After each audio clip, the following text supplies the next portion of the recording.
मंथन news Maharashtra. Ahmednagar जिल्ह्यातील जामखेड येथे LCB पथकाचा गुटख्या साठ्यावर छापा.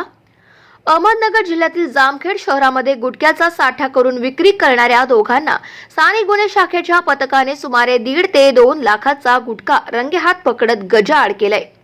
अहमदनगर जिल्ह्यातील जामखेड शहरात अवैध गुटख्यांचा साठा असल्याची खबर स्थानिक गुन्हे शाखेच्या पथकाला मिळाली असता पोलीस अधीक्षक राकेश ओला यांच्या आदेशानुसार पोलीस निरीक्षक दिनेश आहेर यांच्या मार्गदर्शनाखाली स्थानिक गुन्हे शाखेतील police head constable Atul Lotke, पोको Rohit Misal, police constable Ranjit Jadhav, police constable Prashant Rathod यांच्या पथकाने जामखेड पोलीस ठाणे हद्दीमध्ये अवैध धंद्याची माहिती काढत महाराष्ट्र राज्यात विक्रीस प्रतिबंध असलेला आणि शरीरास अपायकारक होईल असा खाद्यपदार्थ पान मसाला गुटखा विक्रीकरिता आणून त्याचे जामखेड येथील तौकीर मुश्ताक पठाण वय वर्ष 23 राहणे नुराणी कॉलनी जामखेड जिल्हा अहमदनगर, अमित अनिल भोसले वय वर्ष 24 राहणे तपनेश्वर गल्ली जामखेडे यांच्याकडे विचारपूस करता त्यांनी सदरचा गुटखा पान मसाला हा अनिरुद्ध उर्फ नाना नारायण मुळे राहणे घोडका राजुरी जिल्हा बीड याच्याकडून खरेदी केल्या असल्याचे सांगितले.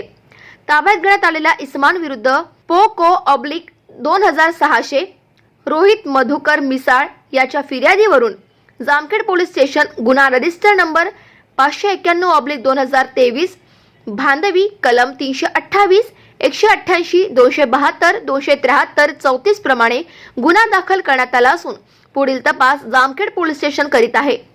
Sarvamanthan news Maharashtra, Jamkhed, Ahmednagar. Subscribe now and press the bell icon.